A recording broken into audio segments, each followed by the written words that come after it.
real cases before a real judge. Plaintiff Nicole Schumacher says she dated the defendant, but they were taking things slowly because she didn't want to get involved with someone who was going to hurt her. Nicole says she ended things once the defendant started criticizing her looks, and she's suing for the cost of eyeglasses. Defendant Jacob Bowden says he can't believe Nicole is claiming she broke up with him, considering she's the one who constantly talked about marriage. Jacob admits that Nicole got him a new pair of eyeglasses, but insists the glasses were a gift. Start with you. I met Jacob in 2007. We worked right next door to each other. He was very persistent in wanting to communicate, hang out together.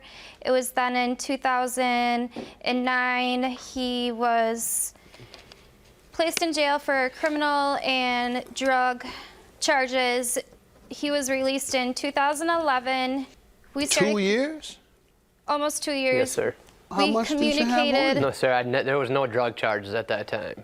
There was nothing to do What with... were you in prison for 2 years? Do you mind? Or you No, sir. I got picked up. Actually, I was in a bad place at the time. My grandmother had just passed away. I went out for a drive the one night and I put my car in the ditch. There was a farmer whose house I used to work at. I was just down the road from where I put my car in. I went and borrowed a Bobcat skid steer. It's kind of like a smaller tractor. It's got the track on each end that you can handle. So I ended up getting my car out of the ditch. Right when I'm pulling my car out of the ditch, actually a cop came pulling up at the same time that I just got out of the ditch. I didn't have a chance to do much of an explanation pretty much right away. The farmer wasn't home, so I got taken to jail. The farmer actually never even wanted to press charges or anything. The state picked it up. I was charged in operating a motor vehicle without owner's consent, sentenced to 2 years. You're kidding. No, sir, not at all. Wow. I wish I was. And essentially it was for the tractor. Yes, sir. And the owner got it back. Yeah, actually, and I never... You never removed it from the location, like take it home and sell it or try to sell it. No, that was never the intention at all. Wow. It was just a means to an end. What city? That's in Rock County, Janesville, Wisconsin. Okay, I'll avoid that town. Yes, sir. Go ahead. So then in 2011, when he was released, we started communicating more. We were hanging out. He was very persistent. And I know he was. After 2 years in the penitentiary. You're lucky that's all he was persistent. He was very persistent, so I gave him the benefit of the doubt, not judging his past, knowing his criminal background with the drug charges and whatever else. There was one night, for instance, we watched Ice Age 3. I brought over a 24-pack of beer, just a nice, quiet night in to my 3 or 4. You're gonna be too quiet with 24 beers. Well, just a normal night in. A normal night, 24 normal night beers. in, a 27, 28-year-old. We are from Wisconsin, sir. 27. Yeah, you make a good point. My son Amir got in trouble in Wisconsin drinking beer. Yes, sir. And we were being... too much. She said being responsible. We were at home. See, y'all think my sons are perfect. They like the rest of these kids. Yes, sir. Drinking he was in Madison, though, at a football game or whatever. Yeah, the Badgers. The Badgers, is that all that he claimed? That was his lie. Everybody drinks, Dad. That's what everybody does at the football games. Is that right? I would say, I can't say for I'll let him everybody. off punishment. He's been on punishment for 2 years. I'll let him off here. I didn't know that's what they do. All right, go ahead. So that's what you all did what young people in Wisconsin do. You set up and drank 24 cans of Miller Lite. beer. So I feel like towards my 3 to 5, he pretty much finished off the 24-pack. It was then I realized that we were completely different people. I was more mature, more professional. Your Honor, if I can jump in right here. She was talking about wanting to get married at this time. Like during this time that we were, she keeps saying we're not dating. So that caused you to drink 24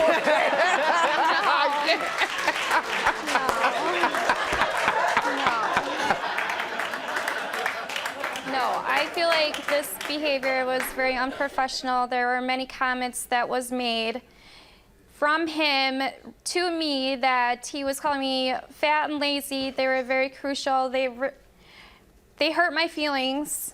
How was he pursuing you on the one end and calling you that on the other? He told me from the beginning we were just testing the waters, taking things slow. Okay. We weren't dating at all. Because of my past, I've had physically abusive relationships. Okay. I'm not gonna jump into something where I know I'm gonna get hurt. All right, and that's what you're saying, okay. He was talking about wanting to get married at this time. Like during this time that she keeps saying we're not dating. To drink 24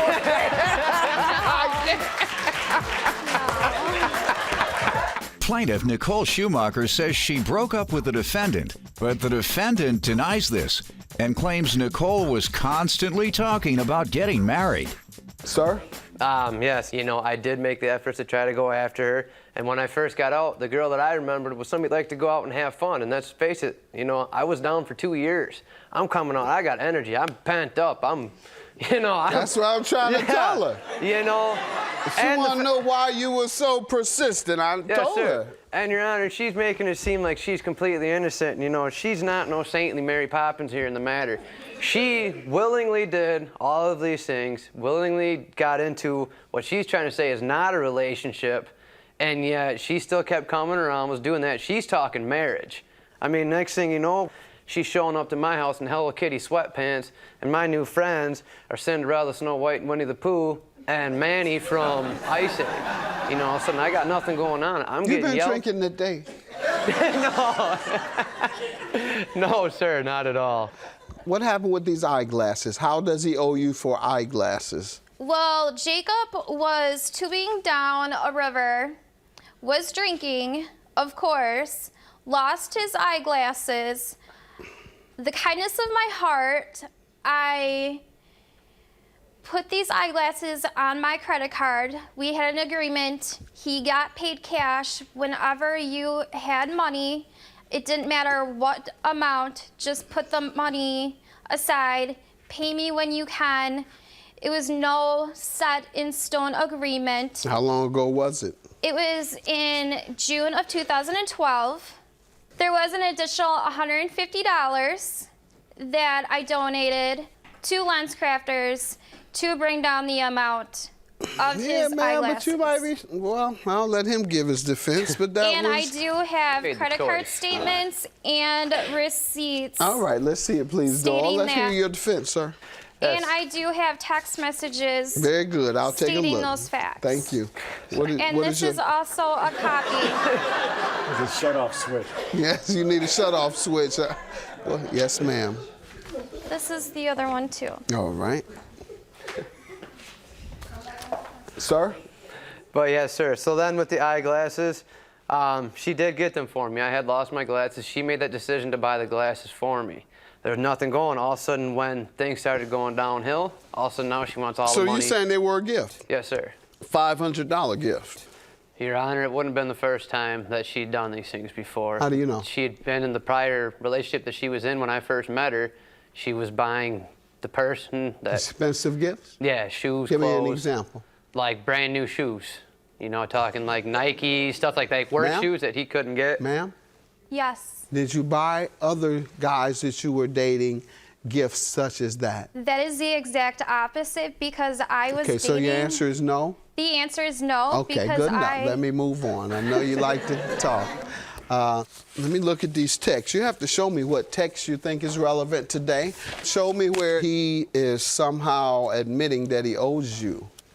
Okay. Well, I would just like the money that I know you would, ma'am. Would you show me where the text indicates he owes you? Because he claims he doesn't owe you and that he never agreed to pay you. And what you say to me isn't a very convincing argument, and that is he can pay it when he wants. But yet, a few months later, you're suing him. Yes, Your Honor, and she's not been, she's still trying to say she's being so nice throughout this whole time. I got from before calling, swearing at me, doing this and that, saying that all of a sudden I came out of nowhere maliciously. You have that on what? Text messages, sir. Okay, she was saying... Let's see it. Does it say anything about the money? No, sir. I'm getting an attorney now, and you will be paying the bill, not me. I met with an attorney. I have all the proof that I need. With your criminal record, it's not looking good for you. Yes, sir. 175 is going to cost you over $1,000 now. So here you told me you only owed 175. Because I got to the point where No, whatever the reason is, ma'am, you told him he only owed $175. Now you get in here and you try and convince me it was $562. You give me this voice of innocence, and then I look where you said only $175. You said 500, ma'am, whatever. Now I'm not going with that anymore. I'm reading now.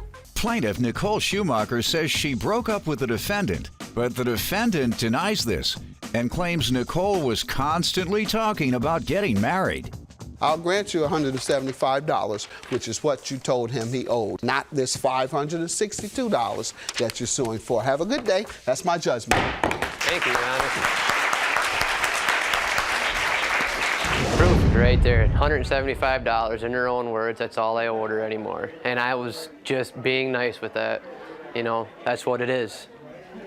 I don't know anything else to say to it. It's right there in writing. She sent it to me, $175, and that's what it is.